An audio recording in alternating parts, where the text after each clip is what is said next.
Helena and I were friends since I can remember. We played together, we laughed and cried together, we even ate dinner together sometimes. Our friendship surely was one of the special kind. You see, I never was the very sociable type. Kids always used to laugh at me for my strange looks, thus it was hard for me to make any friends. In fact, Helena was the only true friend I've ever had, but she was enough for me. Her smile alone made me go through another day of my miserable life. She was kind-hearted, open-minded, and overall the most gracious person I've ever met in my life. Talking about meeting, I can exactly remember the day we met for the very first time. It was in a big department store in Kansas. It was nearly Christmas time and everyone was buying presents like crazy, paying outrageous prices to obtain all the stuff their loved ones wanted. I never really understood why they always relied on material gifts instead of just love and care for each other, but I digress here. I was sitting on the same spot I always did, watching the visitors of the store as they came by. Most of them threw weird looks at me or ignored me completely, pretending I wasn't there. I hated it. The worst thing was that I sat in the unwanted part of the store, where all the discounts and leftover toys from last Christmas were, so there weren't many customers to begin with. I wanted them to notice me, but the minority glanced at me for a second and continued their search for presents. I was actually beginning to feel lonely. I spent all my spare time in the store, from opening till closure, all year, waiting for someone to acknowledge my existence.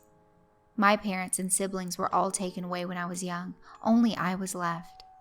Living on the street was no option for me, so I waited and waited on the same spot every day until a nice family wanted to take me home with them. With every day that passed, my hope of living a better life faded a little more. What is the point? I asked myself. The manager is going to get rid of me eventually, so why do I still wait for rescue? No one is interested in a freaky girl like me. I can't even smile normally. But just as I was about to give up, Helena and her parents entered the store. I think she was about 5 years old at this point. She had long, silky blonde hair and wore a light blue dress with matching shoes. At first, she was guided through the rows of shelves by her mother and father, searching for a suitable Christmas present for her. She looked at every toy and plushie displayed, but nothing seemed to match her liking. After 20 minutes of unsuccessful seeking, the three were about to leave the store with empty hands. They were heading to the front entrance at a quick pace, but only a second before setting a foot outside, Helena turned around a last time and saw me sitting motionless next to a giant basket filled with left-alone toys. She let go of her parents' grasp and rushed towards me, a cheerful smile widening on her face. I remember her exact words, the ones that gave me a chance to live. "Mommy, Daddy, look! She is so cute! Can I keep her? Please?" I couldn't believe what she was saying, and her parents probably didn't either.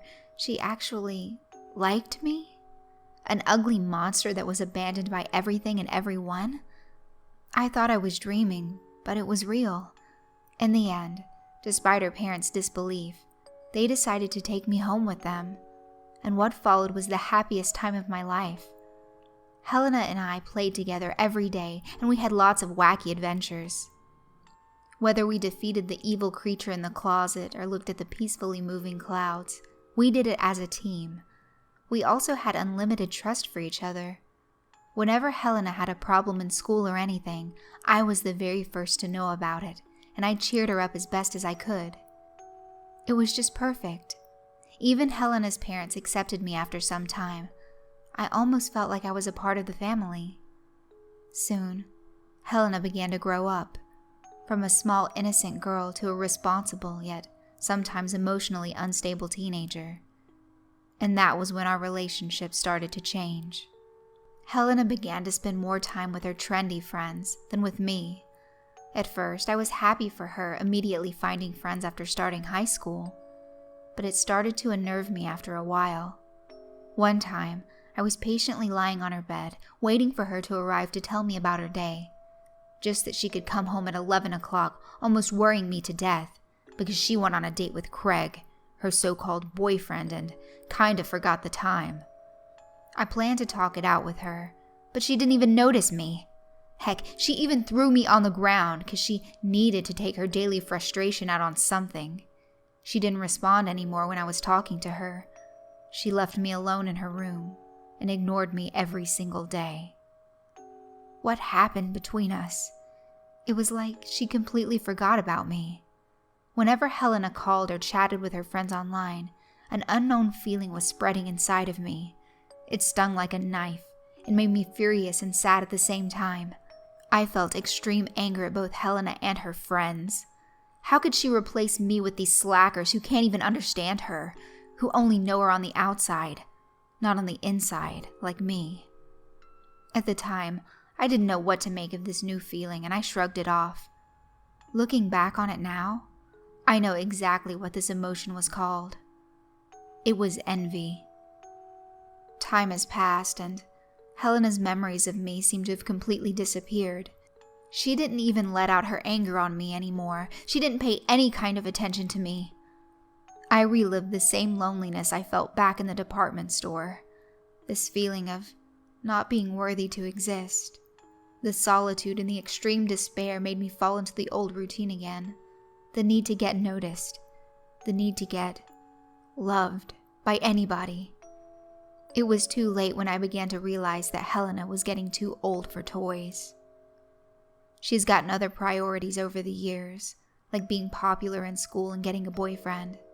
By now, all of her childish imagination and innocence had been sucked out by the shallowness of life itself, making me nothing but an object to her. I thought she knew I wasn't like the others of my kind, but I was naive. I didn't comprehend the concept of human growth yet. But how was I supposed to get that anyway? Then, one fateful Sunday, I heard a large number of people talking outside. I climbed onto Helena's bed and took a look out of the window. It seemed like her parents were doing a garage sale of some sort. There were many boxes filled with now unneeded objects, clothes and tools, all displayed on the front lawn, on top of a dusty old desk which looked like it would burst any second. The business was going good. Many people liked the stuff they sold, and the couple made many good deals.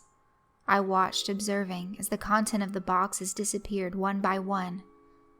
I was so focused in observing the sale that I didn't notice the door slowly opening. But then I heard footsteps. I turned around and shrieked slightly.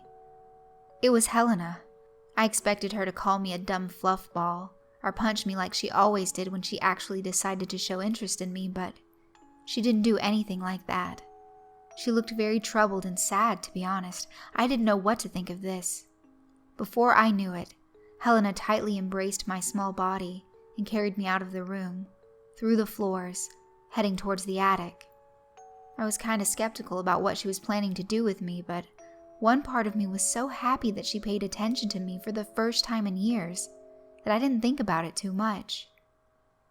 The attic was very dark. Only the ray of light that shone through the window offered us sight.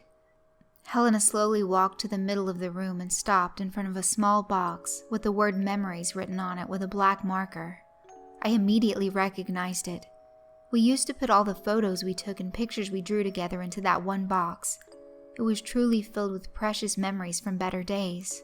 She knelt down and used her one hand to open the box, while holding me with the other.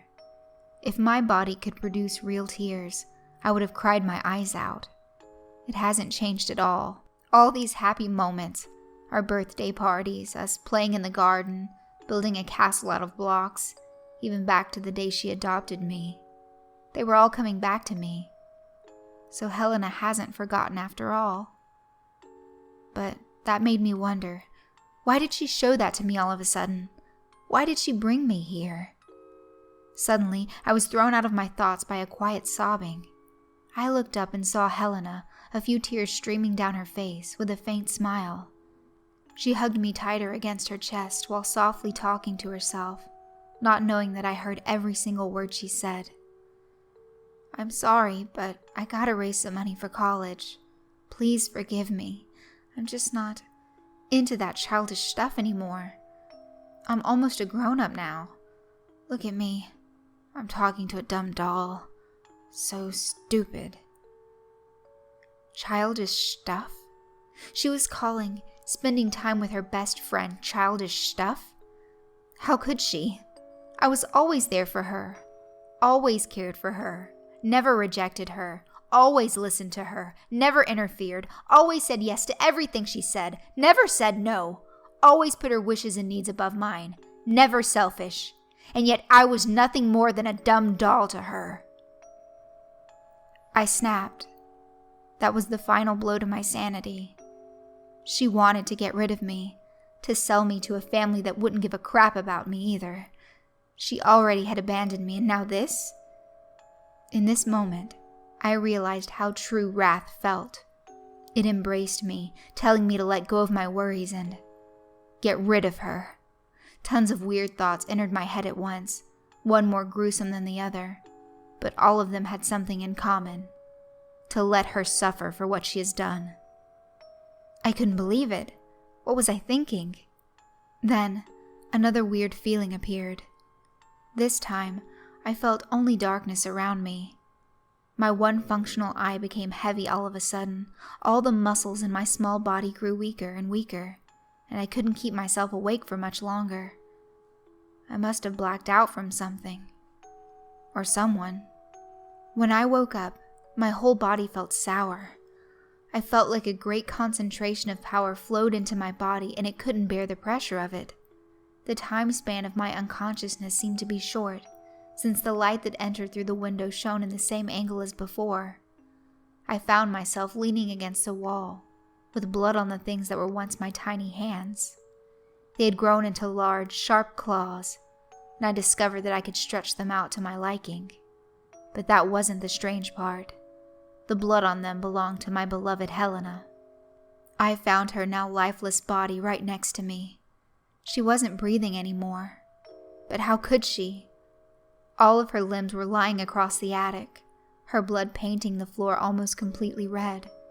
Her arms and legs were crippled, her eyes rolled back in her head with a wide, gaping mouth, looking like her corpse was silently screaming.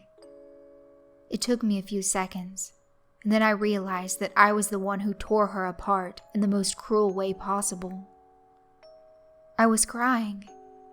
I cried for the very first time over her death, but my tears weren't clear and wet like Helena's. They were black and sticky like goo. My fur and the floor under me were drenched with the glue-like fluid, but I didn't care for anything anymore. I just murdered my best friend and had to live with it thanks to my damn consciousness. Why did I have to be created with a human mind? Why couldn't I have been born like all the others? Brainless, emotionless, lifeless. Why me? Why me of all the objects in the world? What have I done wrong? On the other side, though, maybe it was the best for her. If I hadn't killed her, who knows who could have done so in the future? Isn't being dead much better than to live a worthless life in which only beauty and perfection is accepted? She's in heaven now. She doesn't have to worry about things like living anymore. She's in the safest place that ever existed now. Yes, safe. Safe from all these people who only wanted to see her suffer. To be honest, I envy her a little. I'm made out of stuffing and plastic. I couldn't die even if I wanted to. I'm cursed to wander the earth till the end of eternity. You could say that I did her a favor. But this didn't change the fact that I had to get away from here as soon as possible. Her parents were going to get worried soon and search for her, and then find her body dismembered in the attic. I couldn't stay there, not after what I'd done. Then I suddenly remembered something.